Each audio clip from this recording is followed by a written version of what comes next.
The idea for this video isn't new, however I think I can add a few things to the matter that the others didn't consider, in addition to providing updated numbers.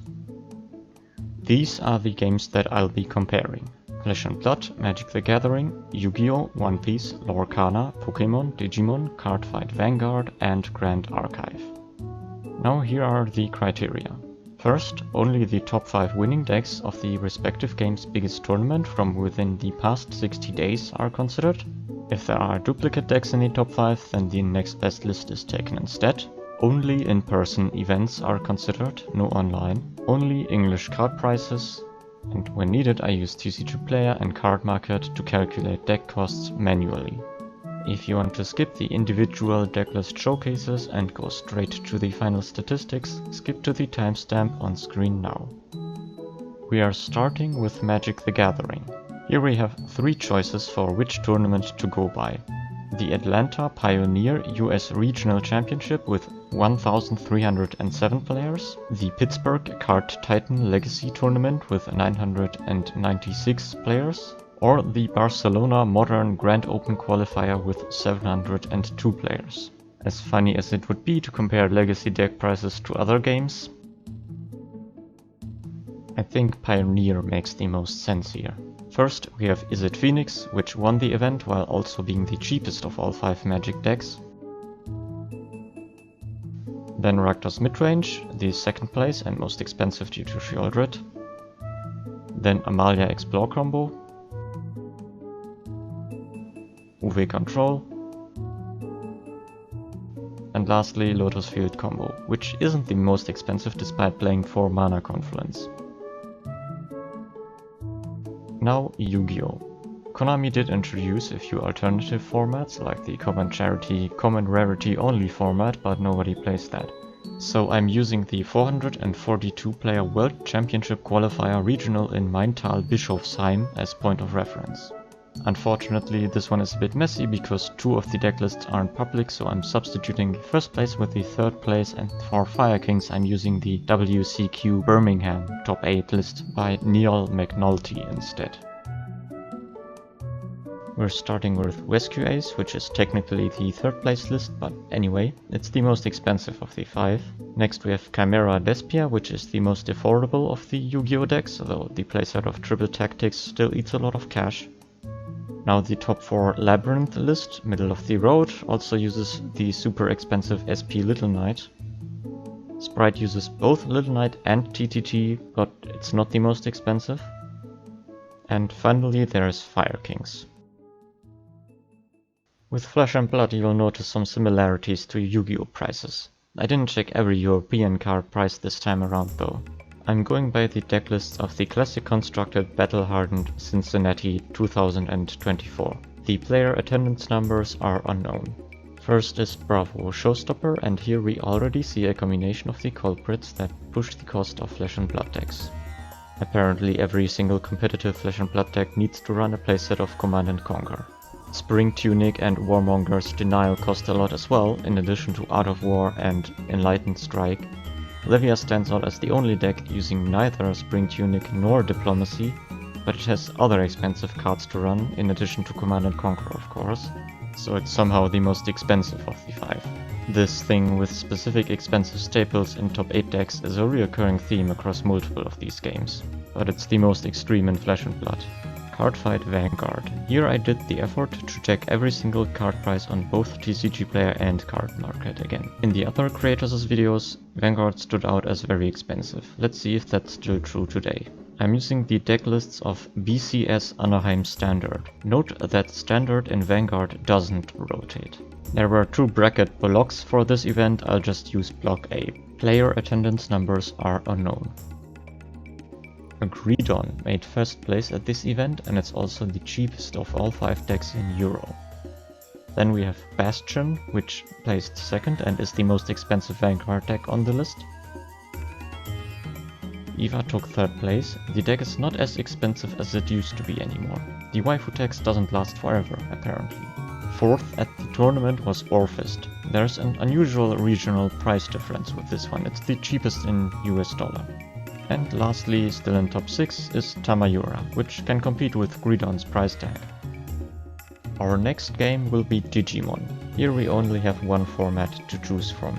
I could have either used the Raid and Trade Europe finals or the Latin America finals. I went with the latter because it's more recent and we're still talking about a 400 plus player tournament. First up, the winning deck, which was Shine Greymon. Second place went to Belphamon, the most expensive of the Digimon decks on the list. Third place was Red Hybrid, which is not even the least expensive deck on this list, because that title goes to Hunter's Shoutmon, which is also one of the two cheapest decks shown in this whole video. And finally Mirage Gaugamon, of which there were also two in top 8. Next is One Piece. I'm using the data of the 905 player Treasure Cup Hannover for it. I just trust the numbers that the website gives me. First place, second place and third place all went to Blue-Black Sakazuki. I guess this is the best deck in the game. Anyway, in fourth came Yellow Enel. That $80 Katakuri really pushes the price. Fifth place, Katakuri, with 3 Katakuri of course. Down to 9th place, past more Enel, Sakazuki and Katakuri, we have Red Purple Luffy. And finally, by far the cheapest of these, but only at 13th place, Red Zoro. Let's check Pokemon. You probably know what to expect, but note that Pokemon only really has its rotating standard format, and there is a rotation coming soon, so take the numbers here with a grain of salt. We're looking at the top 8 result of the 2133 player US Regional Charlotte. First place went to Giratina Lost Box. The only thing that costs something here is Giratina itself. Second place went to Charizard. The Charizard EX pushes the cost quite a bit, but it's no SP Little Knight. Gardevoir made third place and is insanely cheap, but will be greatly affected by the upcoming rotation. Then in fourth place is Miraidon. And for the fifth place I have a decision to make. I could use Lost Box Charizard, it would be the cheapest deck of the whole video in terms of US prices. But it might be a bit too similar to the other decks already included, so I'll just use Roaring Moon instead.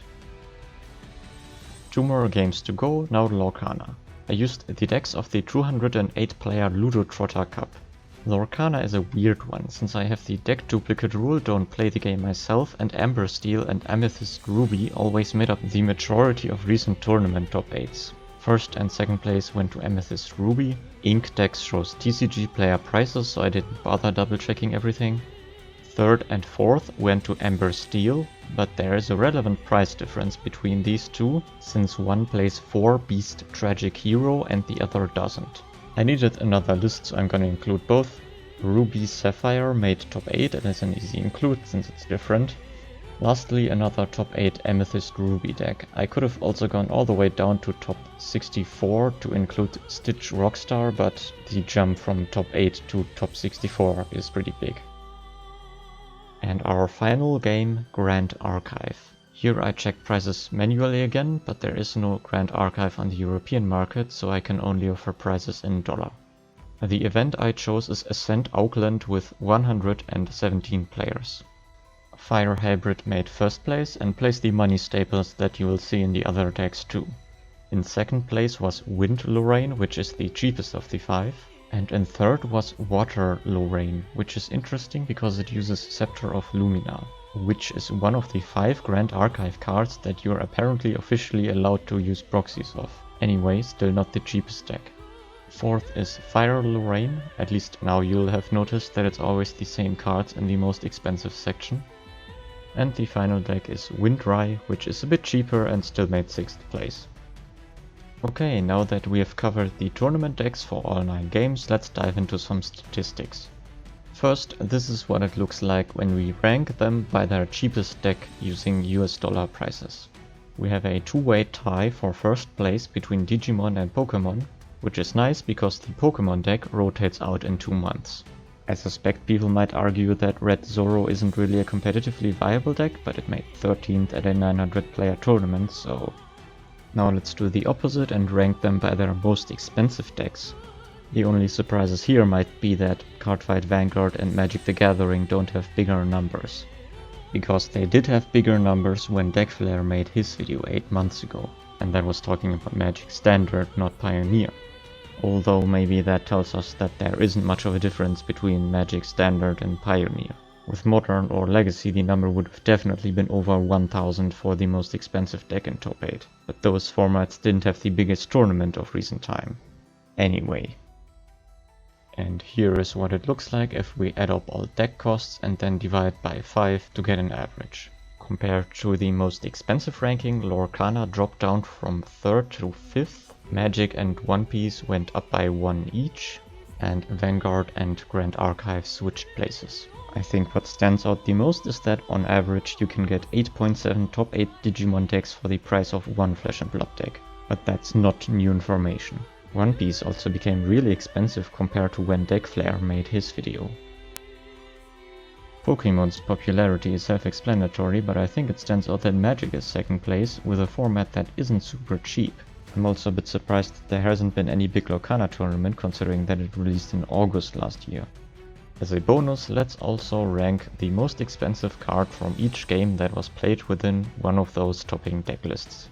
And by that I mean the one card individually, regardless of how many copies the deck played. And that's it. Maybe you found this video useful. I usually don't do a whole lot of TCG content. I just kinda do whatever catches my interest.